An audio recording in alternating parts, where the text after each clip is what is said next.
mean, as you stand with your feet firmly planted on the ground, well, the ocean seems calm, serene, inviting. On a hot summer's day, the water's irresistible. I mean, by the time you lug all of your stuff from the car to the beach, you're practically running into the waves. But have you ever gone out too far? You know, it's like you reach this point and you realize your feet aren't touching the ground anymore. And the water, well, at first it was refreshing, but now you realize how salty it is because it's stinging your eyes and it's burning your lungs. And those waves that looked so gentle, they're not so gentle anymore because they're crashing all around you. It's almost like they've turned on you and now they're going to take you down with them. And your body, it feels like it weighs a ton, and your arms and your legs, they're struggling to tread the water. And in that moment, you start to panic. You know, you look back at the shore so longing to be there once again. The same shore that 10 minutes ago you ran away from. You're getting tired. How much longer can you do this? And in that moment where you can feel yourself being overtaken, the only thing you can do is cry out for help. That's where some of you are. You're drowning. I mean, you're not physically drowning in the water, but you're drowning because you ran and you dove head first into this world and everything it had to offer you. And at first it was great. It's fun and exciting and there were new experiences, but now you're gasping for breath because this world, it's sucking the life out of you. How much longer can you live this way? I mean, does anyone out there even realize that you're drowning? Who will rescue you? But on the shore stands a beacon of hope, a symbol that someone is looking after you. It's the lifeguard station.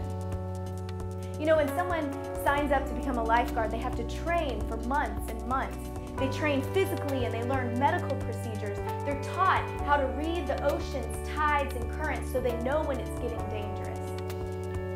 They even practice out various scenarios so when the time comes, there is nothing that they haven't prepared for. All the days spent inside the lifeguard station prepare them for that moment when they walk out of its doors. But how ridiculous would it be if lifeguards trained for months and months and then they just sat in the station? Or what if they went out and climbed up in their chairs, possessing all of the skills to save lives, and then they just watched as people drown?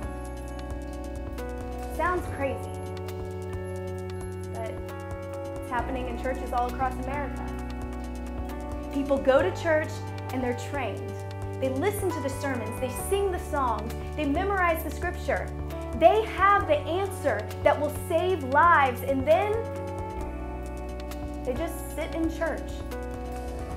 They gather into their holy huddles while people are drowning in the world around them.